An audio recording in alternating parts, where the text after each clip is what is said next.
अस्सलाम वालेकुम dear students, उम्मीद करते हैं कि आप सब खैर वाफियत से होंगे। आज के लेक्चर में हम एक्सरसाइज 10.1 के 3 क्वेश्चंस करेंगे। क्वेश्चन नंबर 13, 14 और 15। तो क्वेश्चन नंबर 13 लिखते हैं। क्वेश्चन नंबर 13 आएगा डी की power 4 minus D cube minus 3d² plus D plus 2 multiply by y is equal to 0। ठीक है, सबसे पहले हमारे पास जो भी क्वेश्चन आता है तो वो इस फॉर्म में होता है F of D multiply by y is equal to 0। और अगर हम y को 0 पुट करेंगे तो लेफ़्ट हैंड साइड भी 0 और राइट हैंड साइड भी 0, यानी कि left hand side right hand side के इक्वल आ जाएगी। और ऐसी इक्वेशन को हम homogeneous homogeneous differential equation of higher order कहते हैं। ठीक है ना। इसको कैसे सोल्व करना है आपको बताया गया है कि जो भी क्वेश्चन दिया जाए उसको हम इक्वेशन नंबर 1 कह लेंगे। ठीक है, इक्वेशन नंबर 1 कहने के बाद हम इसकी एसोसिएटेड इक्वेशन बनाएंगे। The associated equation of 1 is associated equation. Associated equation बनाने के लिए हम ये सारा डी वाला फंक्शन 0 के इक्वल पुट कर देते हैं। तो डी पर 4 minus D cube minus 3d² plus D plus 2 is equal to 0। अब देखिएगा, अब हम इसको सोल्व करेंगे और डी की वैल्यूज़ फाइंड करेंगे। डी की हाईएस्ट पावर 4 है, इसका मतलब है कि इसके 4 आंसर्स आएंगे। ठीक है, अगर हाईएस्ट पावर 2 होती तो उसको हम क्वाड्रेटिक फार्मूला या फैक्टराइजेशन या कंप्लीटिंग स्क्वायर से सोल्व कर लेते, लेकिन अगर 2 से ज़्यादा पावर हो तो हम उसे सिंथेटिक डिवीजन से करते हैं। सिंथेटिक डिवीजन के लिए हम क्या करते हैं, डी की पावर 4 का कोफिशिएंट 1 है, डी की पावर 3 का कोफिशिएंट -1 है, इसका कोफिशिएंट -3 है, इसका कोफिशिएंट 1 है और इसका कोफिशिएंट यानी कि ये कांस्टेंट हमारे पास 2 है। अब सिंथेटिक डिवीजन यूज़ करने के लिए हमें एक ऐसी वैल्यू का पता होना चाहिए कि जो हम डी की जगह पुट करें तो लेफ्ट हैंड साइड का आंसर राइट हैंड साइड के इक्वल आ जाए। सबसे पहले हम 0 से स्टार्ट करते हैं, फिर 1 को चेक करते हैं, फिर -1 को, फिर 2 को, फिर -2 को। जब 0 पुट करेंगे तो 2 जो है वो 0 के इक्वल नहीं होता। ठीक है, जब हम 1 पुट करेंगे तो 1 - 1 0 और -3 और 1 और 2 3 -3 + 3 0, यानी कि अगर हम डी की वैल्यू 1 पुट करेंगे तो लेफ़्ट हैंड साइड 0 बन जाएगी और राइट हैंड साइड भी 0 है, तो हम इसको 1 से करेंगे। तो ये 1 का 1 वैसे ही आ गया, 1 1 ज़ार 1 और -1 + 1 0। इस 1 को 0 से मल्टीप्लाई किया, आंसर आया 0। और ये -3 + 0 -3। अब 1 मल्टीप्लाई बाय -3 आंसर आया -3। ठीक है, और -3 और +1 आंसर आ गया -2। अब 1 को -2 से मल्टीप्लाई किया तो आंसर आया -2 और 2 - 2 0, और हमेशा यहाँ पे 0 आना चाहिए। ठीक है, अब ये हमारे पास 0 आ गया, यानी कि इस इक्वेशन को अब हम कैसे लिखेंगे, इस इक्वेशन को लिखेंगे, ये +1 है ना, d - 1 और मल्टीप्लाई बाय 4 वाली पावर थी ना, जब हमने सिंथेटिक डिवीजन यूज़ कर लेते हैं उस वक्त एक पावर कम हो जाती है, तो ये d³ वाली आ जाएगी, d³ और प्लस 0d² और 0 के साथ मल्टीप्लाई होकर 0 ही हो जाएगा, और -3d और प्लस और -2 इक्वल टू 0। ठीक है, इसको अलहदा हमने 0 के इक्वल रखा और इसको हमने अलहदा 0 के इक्वल रखा। यहाँ से d की वैल्यू 1 आ गई। ठीक है, और यहाँ हमारे पास अगेन सिंथेटिक डिवीजन यूज़ होगी। फिर हम एक वैल्यू फाइंड करेंगे जिसके लिए हमारे पास left hand side right hand side के इक्वल आ जाए, यानी कि लेफ़्ट हैंड साइड का आंसर 0 आ जाए। जब हम वैल्यू 0 पुट करते हैं, ये भी 0 ये भी 0, -2 जो है वो 0 के इक्वल नहीं होता। जब 1 पुट करेंगे तो 1 - 3 -2, 1 - 3 -2, तो 1 - 5 बन जाएगा। -4 जो है लेफ़्ट हैंड साइड -4 आ जाएगी, 0 नहीं बनी। -1 पुट करके देखते हैं तो -1 का क्यूब -1, -1 माइनस माइनस प्लस, यानी कि -1 और +3, यानी कि +2 हो गया, +2 -2, यानी कि जब हम -1 पुट करेंगे तो हमारे पास आंसर जो है वो 0 आ जाएगा। ये देखिए, -3 + 3 -2, ये पावर 3 है, ये हमारे पास -1, यानी कि ये 0 आ जाएगा। तो -1, ठीक है, ये 1 का 1 वैसे ही आया, इसको इसके साथ मल्टीप्लाई किया तो आंसर -1 आ गया। -1 + 0 -1, -1 को -1 से मल्टीप्लाई किया तो +1 आ गया। -3 और +1 -2 और 2 2 ज़ार 1, 2 2 ज़ार 2 और माइनस माइनस प्लस हो जाएगा। तो ये -2 + 2 0, ठीक है।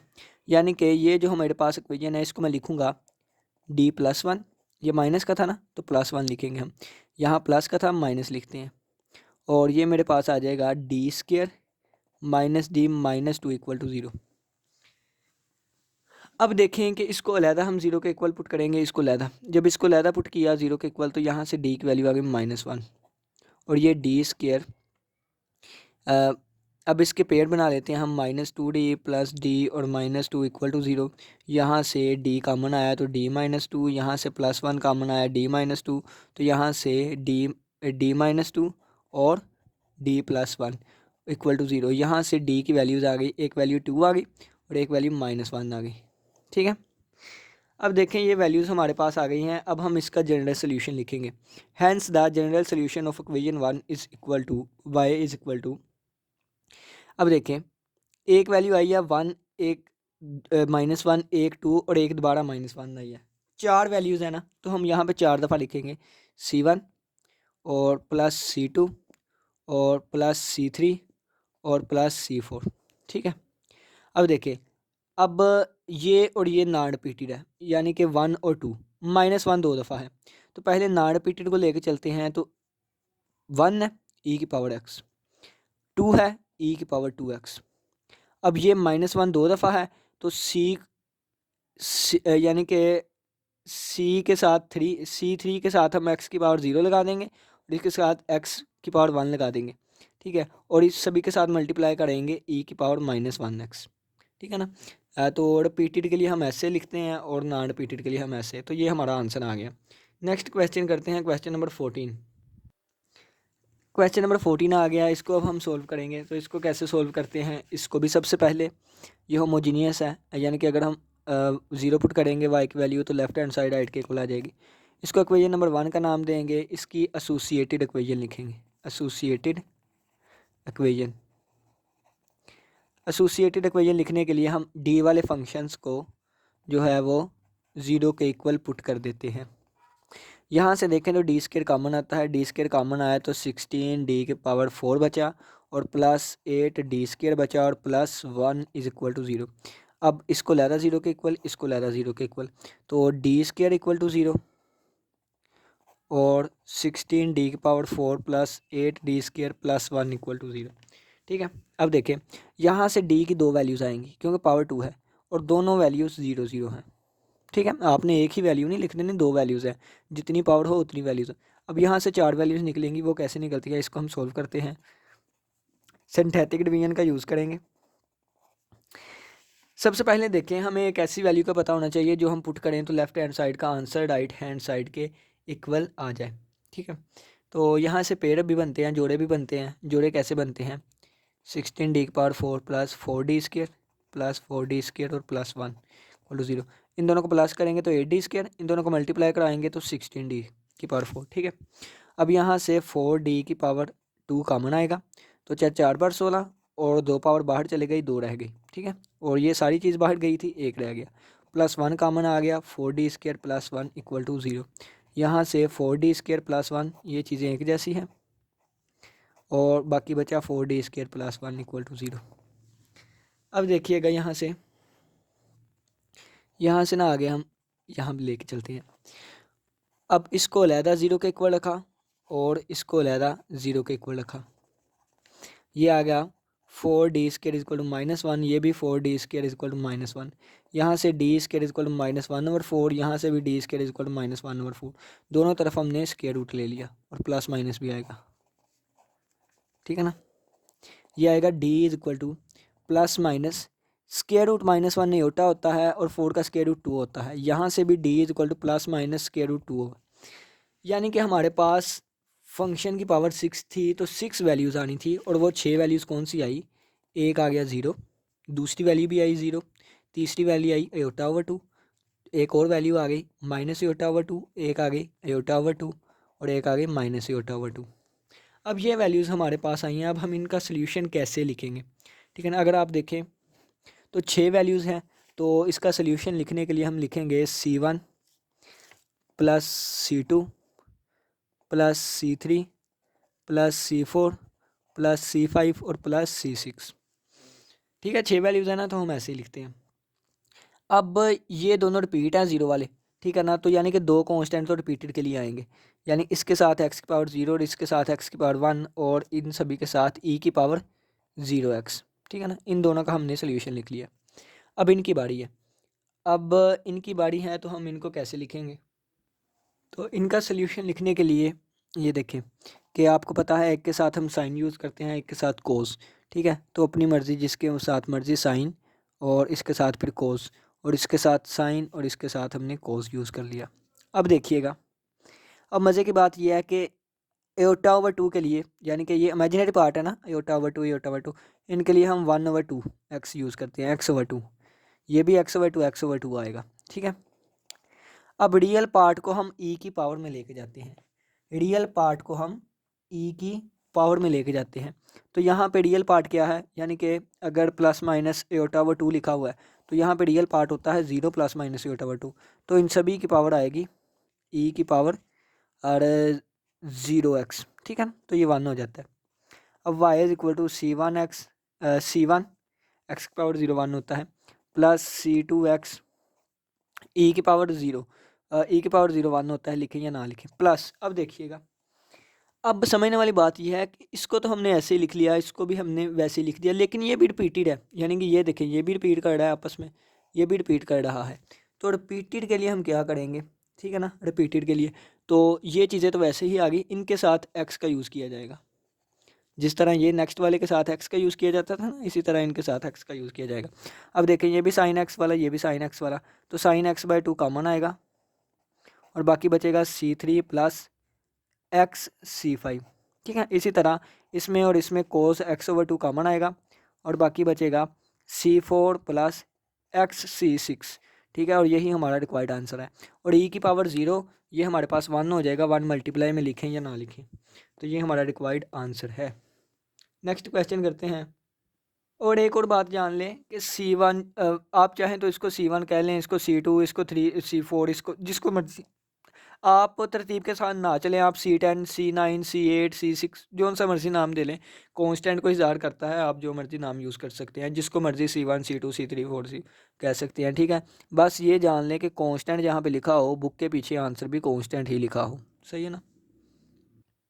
अब हमारे पास आया क्वेश्चन नंबर 15, ठीक है। क्वेश्चन नंबर 15 में भी हमारे पास एक होमोजीनियस इक्वेशन है, इसको हम इक्वेशन नंबर 1 का नाम देंगे, इसकी एसोसिएटेड इक्वेशन लिखेंगे, एसोसिएटेड इक्वेशन। एसोसिएटेड इक्वेशन क्या होगी, ये डी वाला जो भी फंक्शन है इसको हम 0 के इक्वल पुट कर देंगे, +12 = 0। अब देखिएगा, जब दो से ज़्यादा पावर हो तो हम इसको सिंथेटिक डिवीजन से सोल्व करते हैं, तो ये हमने बना लिया। इसके बाद इसका कोफिशिएंट 1, इसका कोफिशिएंट 6, 15, 20 और 12, ठीक है। अब वो वैल्यू फाइंड करनी है, लेफ्ट हैंड साइड का आंसर राइट हैंड साइड के इक्वल आ जाए। सबसे पहले हम 0 पुट करेंगे, 0 0 0 हो गया, ये भी 0 हो गया, 12 = 0 जो कि इक्वल नहीं होता, यानी कि इस साइड का आंसर 0 आना चाहिए ना, 0 नहीं आया। 1 पुट करके देखेंगे, जब 1 पुट किया तो यहाँ पे हम राफ अमल कर लेते हैं थोड़ा सा। 1 पुट करेंगे तो 1 की पावर 4, 1 + 6 + 15 + 20 + 12, और इन सभी को प्लस करेंगे, आंसर हमारा 0 नहीं आएगा। अब -1 पुट करके देखते हैं, -1 की पावर 4 +1 हो जाएगी, और -1 की पावर 3 -1 ही रहेगी, और 6 से मल्टीप्लाई होकर -6, इसी तरह +15 और -20 हो जाएगा, और +12। तो ये देखें, ये एक 15 और एक 16, 16 17 18 और 28, 28 - 26, तो आंसर आ गया 2, 0 नहीं आया, यानी कि वो वैल्यू -1 भी नहीं है। +2 का पुट करके देखते हैं, प्लस का 2 पुट करके देखा तो 2 की पावर 4, तो 2 बार 4 4 2 बार 8 8 2 बार 16 + 8 6 बार 48, और जमा 15 4 बार 60, और 20 20 2 बार 40, और +12, इन सभी को प्लस करेंगे, आंसर फिर भी हमारे पास 0 नहीं आएगा।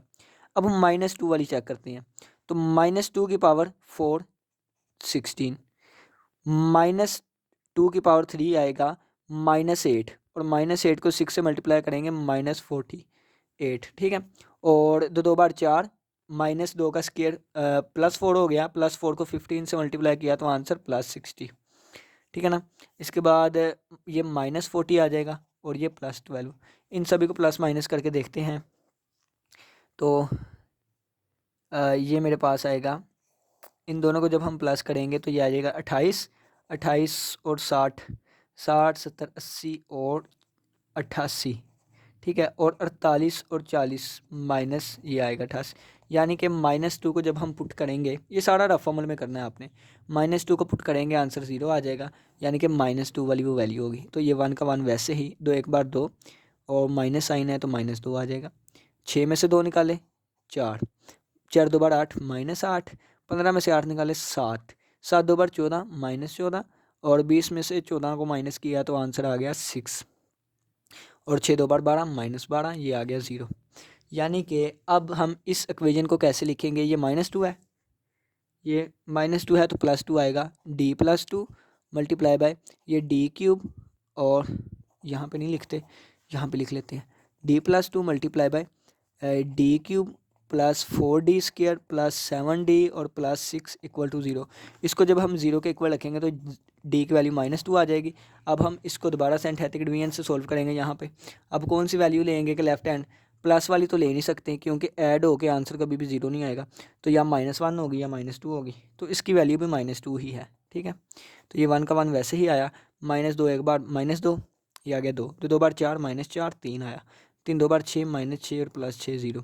यानी कि अब हम इस इक्वेशन को कैसे लिखेंगे, d ये -2 है +2 multiply by d² plus 2d और +3 इक्वल टू 0। यहाँ से d की वैल्यू आ गई -2 और यहाँ से d² और +3d -d और +3 इक्वल टू 0, यानी कि पेयर बना लिया हमने। d कॉमन आया, d+3 -1 कॉमन आया, तो ये पेयर हमारे पास इसके नहीं बनते, तो ये पेयर नहीं बन रहे, तो इसका मतलब इस क्वाड्रेटिक फार्मूला लगा के देखते हैं। तो -b प्लस -b का square 4 - 4ac 12 divided by 2a, -2 plus minus -8 है, तो हम इसको लिखेंगे -8 को 4 ज़रबे 2 तो 2 और स्क्वायर रूट 2 और इसके साथ एओटा, ठीक है, और डिवाइडेड बाय 2। अब देखें इसका बटा लादा इसका बटा लादा, तो ये -1 प्लस माइनस स्क्वायर रूट 2 एओटा आ जाएगा। अब दो वैल्यूज़ ये आ गई, ये दोनों भी रिपीटेड वैल्यू है, ये भी रिपीटेड, ये भी इमेजिनरी रूट्स आ गए। तो इसका सोल्यूशन हम कैसे लिखेंगे, y is equal to c1 plus c2 plus c3 और प्लस c4। तो ये दोनों रिपीट हैं, तो इसके साथ x की पावर 0, x की पावर 1 और e की पावर आ जाएगा -2x, और ये इमेजिनरी है तो साइन और यहाँ कोस, और साइन और कोस के अंदर angle square root x square root 2x और e की पावर में रियल यानी कि -x, और ये हमारा सोल्यूशन आ गया। इसी के साथ इजाज़त दीजिए, उम्मीद करता हूँ कि आज के लेक्चर की समझ आई होगी। ये 15 क्वेश्चन जो हमने किए थे। अल्लाह हाफिज़, अल्लाह निगहबान।